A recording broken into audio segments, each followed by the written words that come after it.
This video is going to be less of a film study about Patrick Queen's play in 2023 and more so appreciation for what he's been able to do throughout the course of his young career with the Ravens. He was much maligned at various points during his rookie and second season. I think he made huge strides in 2021, around about week 6 or week 7, and did the same thing in 2022. He's a rare player because he's extremely athletic, very fast, a lot of physical gifts, but also in 2021 and 22, he got better during the season as the season went along.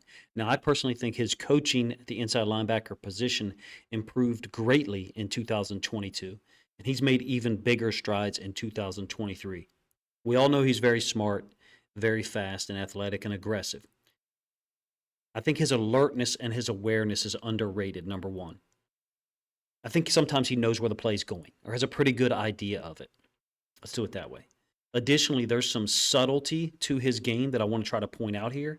And what I'm talking about is his chippiness in coverage, zone coverage particularly, making contact with receivers, number one. And then number two, how brilliant and unselfish he is as a blitzer. And I'll show you one example and one example only, because it's the only one you'll need to see, because I think it's a perfect illustration of what he brings to the other guys who rush the passer, defensive linemen, defensive tackles, outside linebackers, whatever. It's a huge accomplishment, if you ask me, for him to get not or designated as a Pro Bowler.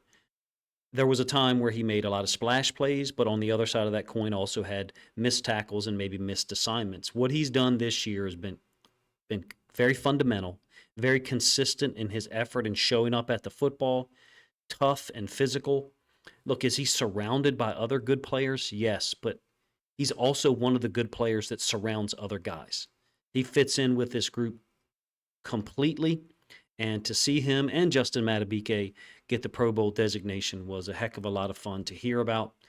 Some of the things he did this year, I think, deserve a little more recognition than they have received. Nonetheless, he has great stats. 125 tackles, including 78 solo, 3.5 sacks, 1 interception against the 49ers that I'll show you here, 6 passes defensed, 9 tackles for loss. All that being said, his unselfishness and his chippiness is what I think is really the most fun for me to watch. Let's get to some of the film where I'll try to highlight some of the things he's done this year that I think caused him to get this Pro Bowl designation. I'm not going to really say much about the voting manner to it, but this is a screen against the Chargers. It's the fourth quarter, huge hit and read. Now, it's him and Roquan Smith are there, don't get me wrong. But the ability to slide underneath the tight end's block, yes, it's quick and sudden, and you could say the tight end needs to give more effort. But I think it's how quickly he recognizes it. Look, Herbert is still looking at Roquan, and Queen is already breaking. He wasn't going to let a lineman try to cross his face or get up to him. I'll give you the end zone angle of this one as well. So you can see how quick he is in recognizing this. Awareness, recognition, reads. I'm using all of those things synonymously here. And all it does is just add to the athletic ability that he already has. Herbert is still looking over here to this side, but Queen sees all the linemen trying to move out to that side. Wins underneath of it. Roquan is there as well. Ends up being a huge tackle for loss. Man, he's just a brilliant football player in 2023. He's everything that you would have wanted in an inside linebacker drafted in the first round. This is one of the best pass drops that I've seen this year. It's a 3rd and 16 against the Texans. So you know it's a pass play, all right? Nonetheless, from the line of scrimmage, he drops out of there, stays on the inside hip, inside leverage of the tight end, and then works his way to, I think it's Robert Woods coming across the field on a dig. Amazing awareness, if you ask me, to pass the route off. Could C.J. Stroud's throw have been a little better, such that it would have been completed? Sure. But Patrick Queen and the guys, pursuing Stroud made the margin for error too small for Stroud to live up to, even though he's had a great season. This is one instance of multiple Ravens players doing their job, and in this case, Queen going above and beyond, if you ask me. I love how he opens up and matches the route's depth and tempo and pace, and then once it gets to a certain distance, he kind of could feel where the line to gain was in terms of the first down. Like I said, it was a 3rd and 16, and that's when he passed the tight end off and then work to the route coming from the outside. I feel like this is one of the better pass drops I saw this year. You feel free to let me know if you think I'm overstating it. I think that is teaching tape for how to drop out from the line of scrimmage, turn your back essentially to the quarterback, and read the routes and respond to them in a manner that makes things extremely difficult for the quarterback to complete a pass. Week 2, 3rd and 9 here on the road against Cincinnati, obviously. The running back is going to release to the field. Look where Queen is. He's to the boundaries, to the top side of the field. This is a running back delayed underneath. At the time, I know that we all remember this because it was a great tackle. But at the time of the completion, I remember thinking, oh, there's a little bit of space there. Roquan's going to have to recover. Roquan didn't even have a chance to get there because Queen was already gone. Burrow is just now getting the football out of his hands right here, and Queen is already gone at an angle such that he'll make the tackle. It's another amazing play. I intentionally am giving you a wide variety of plays, a diverse selection of plays, so you can see all the different things that he's been able to do. As a Ravens fan, you've watched the game, so you know, but sometimes we need a little reminder. 4th and 1, week 1, first possession for the Texans. And some of us who are content creators said, even leading up to this game, this Texans team is going to be vastly improved. And here they are coming into week 18, potentially getting ready to earn a playoff berth. The Ravens could play them again. They're a dangerous team. This was first possession. Queen recognizing there's people crossing his face. There's a tight end trying to cross Oweh's face. Queen understands that other people are going to pick them up. He attacks. Gets a sack, first sack of the season, clearly. He's an example of what they say in the military where smooth is fast, because he doesn't seem to be a guy sometimes who appears to be exerting himself to run at such a high speed. I don't know that I'm necessarily doing his athletic ability justice by explaining it that way. He doesn't look like he has to try too hard to be super fast. Now, having talked about his ability to pick and clear the path for teammates on sacks, he's also a potentially dominant blitzer at times himself. 13 and a half sacks in his career. This one overwhelms, I think it's Ford, the running back for the Browns, downhill to get a sack against DTR.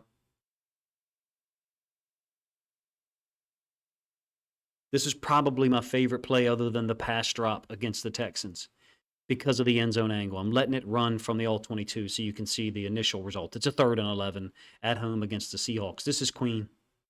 This is what he does. This isn't the only iteration of it, but this is what he does to clear things up for his teammates at least once a game.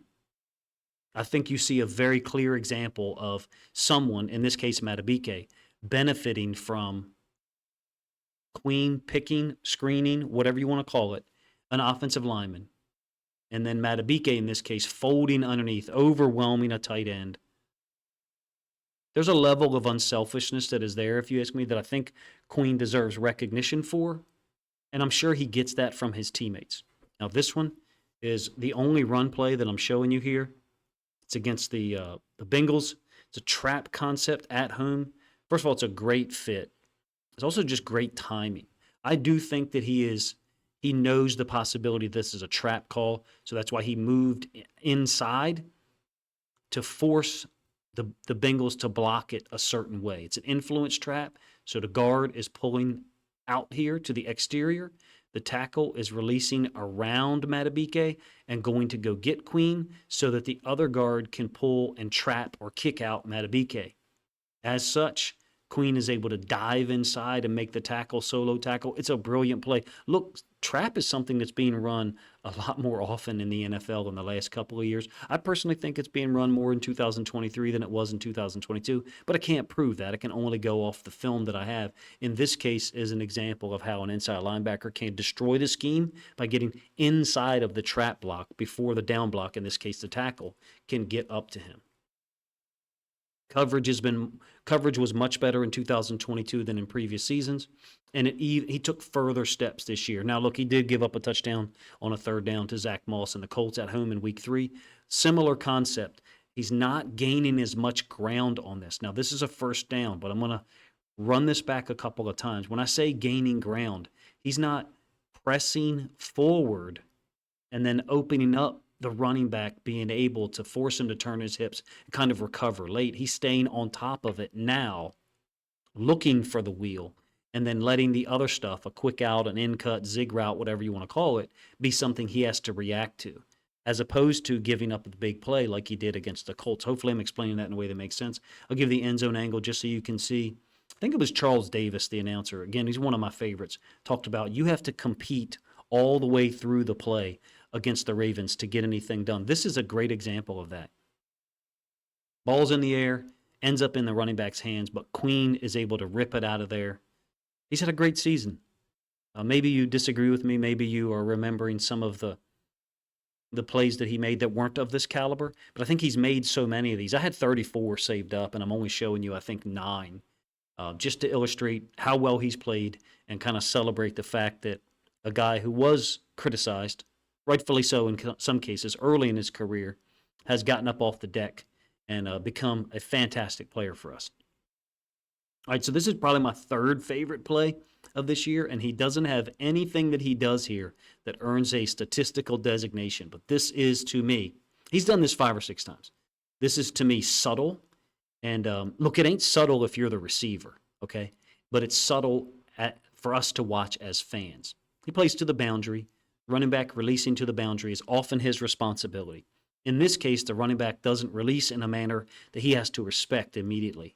He chips the X wide receiver, actually puts him on the ground. There's something to be said for that, kind of like in mixed martial arts or boxing. It reminds me of a body blow, a body shot. If you've ever gone to a live mixed martial arts fight or a boxing match and sat near enough to the ring or the cage, you can kind of hear the body shots. But when you watch them on TV, I actually had a good friend of mine say one time, hey man, those body shots when they're on the ground in the UFC, it doesn't look like it hurts. Just because he's tapping him. And then we went to a live show and I got him seats like in the 3rd row. And when a guy was holding someone else down and punching him in the side of his ribs, you could hear it. He said, no, I was wrong. That sounds like a 2x4 hitting someone in the chest. And that's to me what Patrick Queen does on some of this stuff, where he just touches or gets hands on a receiver, in this case is able to shoulder barge him and get him out of his route. That's a cumulative effect that you have. Now, I'm okay if you say, Coach, why isn't your favorite play his interception against the 49ers? Well, maybe it's my 4th favorite play. There's a whole lot of them, as you can tell. It's been fun watching the guy, quote, grow up. It's going to be a difficult decision for the Ravens, obviously, to determine what to do with Patrick Queen and Justin Madubuike and Geno Stone. It is a good problem to have that so much talent has been developed over the course of their 4 years in the NFL that now 2 of them have reached the Pro Bowl. And we all know that Geno Stone should have been one of them as well. This is this is an example where I believe it's Travis Jones gets hands on the quarterback's arm and the ball ends up deflected to Queen. The high effort that these guys play with on defense, I think, is exemplified perfectly by Queen. In this case, it's not him that gets the kind of extra or off-the-charts effort that Travis Jones does to get hands on Brock Purdy as he's releasing the ball, but it very easily could have been Queen on the sack against the Browns that I show you, or the deflection or redirection of the ex-receiver by the Bengals from the boundary. He happens to be the beneficiary at this time. That's team defense, man. That's what this Ravens defense is. It's been a great story to see him be a Pro Bowler, to see him improve 2021 and 2022, especially during the season, now to play so well almost throughout the entire year, because he came in with talent, but he had to be dedicated and focused in order to reach this level. I don't know that every player at his level has the type of unselfishness that Patrick Queen appears to have. And that's one of the things I enjoy the most about watching him. Outside of his athleticism, speed, and awareness, the unselfishness and willingness to play team defense on every snap, I think is pretty cool. I will say this. It also relates to guys that we all at various times judge harshly. Owe, Bateman, Falele, and others. They're on the same path that Queen, Stevens, Madubuike, and Stone were a couple of years ago. In some cases, they're moving slower than we'd like them to be. But as you see with Patrick Queen, they all can get there if given time to develop and enough reps and opportunity. Man, it was fun for me to try to produce this video. You let me know what you think of Patrick Queen making the Pro Bowl, first of all, in the comment section, and second of all, what you think of the plays that I picked to represent, or hopefully represent, the high-level play that he's given the Ravens against the run, against the pass, as a blitzer, and just as an unselfish Raven for 16 games at this point. Appreciate you guys' time.